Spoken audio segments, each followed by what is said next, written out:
Supreme court ने bulldozer action को लेकर गाइडलाइंस बना दी।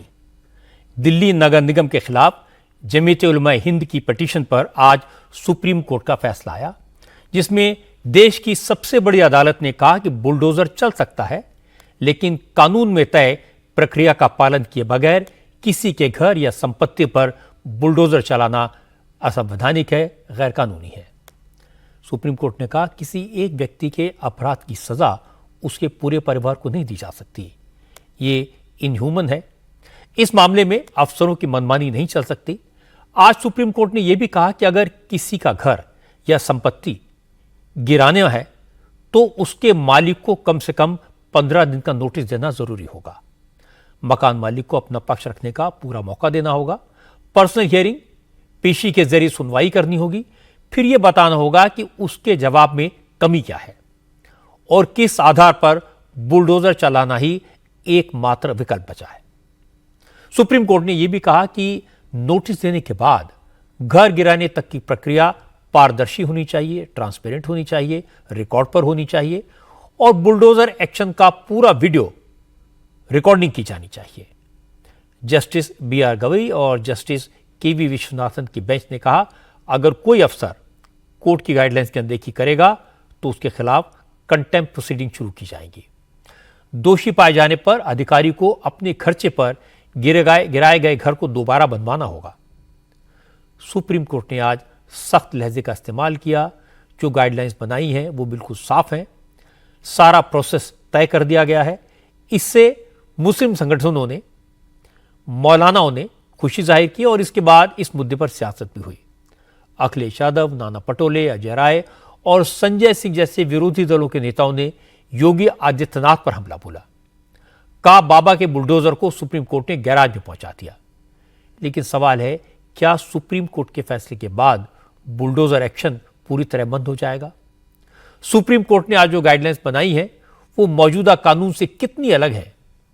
और सबसे बड़ा सवाल यह है कि सुप्रीम कोर्ट के फैसले को उत्तर प्रदेश की सरकार से क्यों जोड़ा जा रहा है? सबके निशाने पर योगी बाबा क्यों हैं? और कोर्ट के इस फैसले पर यूपी सरकार ने क्या कहा, यह सब आपको बताऊंगा। लेकिन सबसे पहले आपको बता देता हूं बुलडोजर एक्शन को लेकर आज सुप्रीम कोर्ट ने क्या क्या कहा। सुप्रीम कोर्ट ने देश भर में कहीं भी किसी भी राज्य में फौरी न्याय के नाम पर बुलडोजर एक्शन पर आज ब्रेक लगा दिया। Justice B R. गवई और जस्टिस के.वी. विश्वनाथन की बेंच ने कहा कि न्याय करना कोर्ट का काम है, सरकार और प्रशासन की जिम्मेदारी कोर्ट के फैसले को लागू करवाना है। अफसर जज नहीं बन सकते। अगर कोई अधिकारी ऐसा करता है तो उसके खिलाफ कार्रवाई होगी। उसको अपने पैसे से वो इमारत बनवानी होगी जिसको गिराया गया। विरोधी दलों के नेता सुप्रीम कोर्ट के फैसले के बहाने योगी आदित्यनाथ पर हमला कर रहे थे। उस वक्त योगी आदित्यनाथ महाराष्ट्र में थे। आज महाराष्ट्र में योगी की 2 रैलियां हुई, वाशिम और ठाणे में।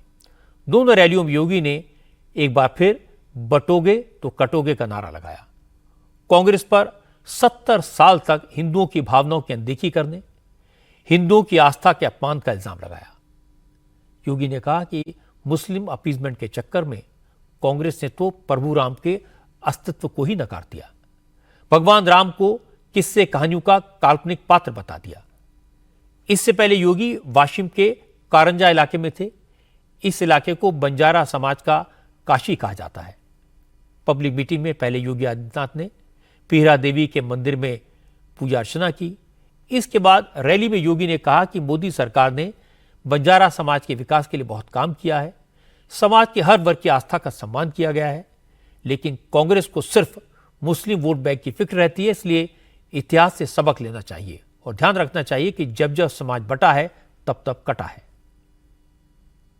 समाज और राष्ट्रद्रोही तत्वों को अपने गले का हार बनाने वाला महाअघाड़ी के नाम पर एक महाअनाड़ी गठबंधन भी कांग्रेस के नेतृत्व में आपके बीच में है। न उनके पास नीति है, न देश को आगे बढ़ाने की कोई नीति है, न उनकी नियत साफ है और न उनमें नैतिक बल ही है। आज महाराष्ट्र में चुनाव आयोग की टीम ने कई नेताओं के हेलीकॉप्टर्स की तलाशी ली। इंटरेस्टिंग बात है कि ज्यादातर नेताओं ने अपनी तलाशी लेने की वीडियो खुद ही सोशल मीडिया पर शेयर किए। महाराष्ट्र के deputy chief minister Ajit Pawar ने चेकिंग का वीडियो सोशल मीडिया पर शेयर करते हुए लिखा, चुनाव आयोग ने बैग और हेलीकॉप्टर की रूटीन चेकिंग की। उन्होंने चुनाव अधिकारियों के साथ पूरा सहयोग किया क्योंकि स्वतंत्र और निष्पक्ष चुनाव के लिए यह सब जरूरी है। अजित पवार ने सभी नेताओं से अपील की कि वो कानून का पालन करें और लोकतंत्र की शुचिता बनाए रखने में मदद करें। इसके बाद विदर्भ में deputy chief minister Devendra Fadnavis के हेलीकॉप्टर की भी चेकिंग हुई। इससे पहले कोल्हापुर में कैंपेनिंग के लिए पहुंचे देवेंद्र फडणवीस के बैग की जांच की गई थी। इसके बाद कैंपेन के दौरान लातूर में नितिन गडकरी के हेलीकॉप्टर को चेक किया गया। नितिन गडकरी के हेलीकॉप्टर में खाने पीने के सामान में नमकीन की वैरायटी देखकर चुनाव आयोग के अफसर भी मुस्कुराने लगे। महाराष्ट्र कांग्रेस के अध्यक्ष नाना पटोले के हेलीकॉप्टर की तलाशी भी ली गई। नाना पटोले ने अपनी चेकिंग किए जाने का वीडियो खुद जारी किया। आज जब महाराष्ट्र के मुख्यमंत्री एकनाथ शिंदे रैली के लिए पालघर पहुंचे तो वहां भी हेलीपैड पर चुनाव आयोग के अफसर मौजूद थे। अफसर शिंदे के हेलीकॉप्टर की जांच करने लगे और शिंदे ने इस पूरे एक्शन का वीडियो रिकॉर्डिंग करवाई। इस वीडियो में शिंदे इलेक्शन कमीशन के लोगों से ये कहते नजर आ रहे हैं कि उनके पास सिर्फ कपड़े हैं, कोई यूरिन पॉट नहीं है। असल में शिंदे का यह कमेंट उद्धव ठाकरे के लिए था, क्योंकि जब उद्धव के हेलीकॉप्टर की जांच हुई थी तो उद्धव ने अफसरों से कहा था उनके पास यूरिन पॉट है, वो भी चुनाव आयोग के अधिकारी देख लें।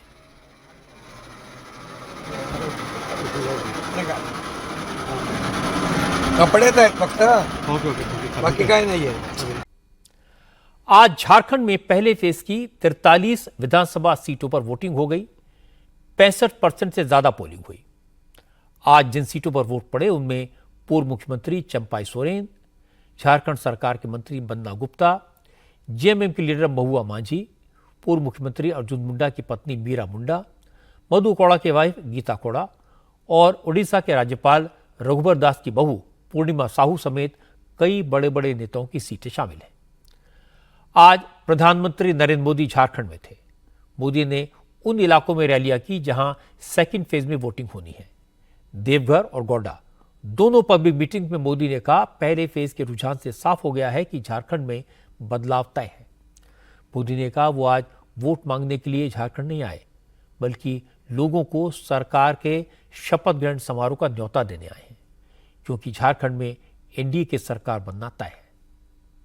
अब मैं आपको बदले हुए कश्मीर की वो तस्वीर दिखाता हूं जो आपके दिल को खुश कर देगी।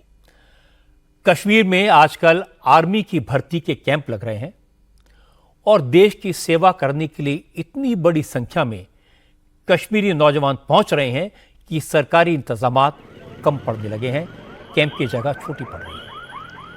आज बड़गांव में आर्मी का रिक्रूटमेंट कैंप लगा। इस कैंप में 8000 से ज्यादा कश्मीरी नौजवान फिजिकल टेस्ट के लिए पहुंचे। भर्ती शुरू होने से पहले रात में ही कुलगांव, शोपिया, पुलवामा जैसे कश्मीर के अलग अलग इलाकों से नौजवान बड़गांव पहुंच गए थे। वो सेंटर जहां फिजिकल टेस्ट लिया जा रहा है उसके बाहर लंबी लंबी लाइनें लग गई थी।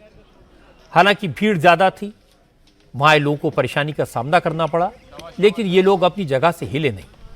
सैकड़ों नौजवानों के लिए फिजिकल टेस्ट के लिए अब कल तक का इंतजार करना पड़ेगा, क्योंकि जगह कम पड़ गई।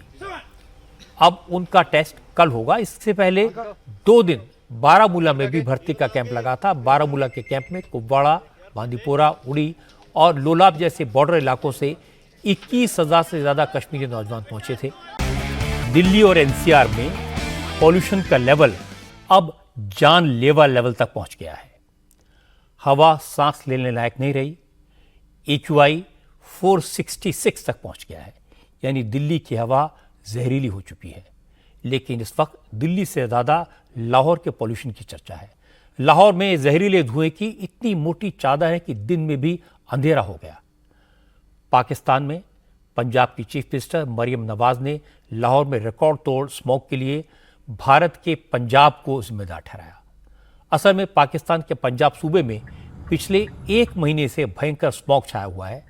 लाहौर का एयर क्वालिटी इंडेक्स रिकॉर्ड 1100 को भी पार कर गया। लाहौर के चारों तरफ धुएं की ऐसी मोटी चादर फैली है कि दिन में भी लाइट जलानी पड़ रही है। स्मॉग की वजह से लाहौर शहर को दुनिया का सबसे प्रदूषित शहर घोषित कर दिया गया है। लाहौर के अलावा इस्लामाबाद और रावलपिंडी तक भयंकर पॉल्यूशन है। जिसकी वजह से पंजाब सूबे की मरियम नवाज सरकार ने ऑटो रिक्शा बैन कर दिए हैं, स्कूल बंद कर दिए हैं, शादियों के प्रोग्राम रात 10 बजे तक खत्म करने का हुक्म दिया है। इसके बावजूद लोग बीमार पड़ रहे हैं।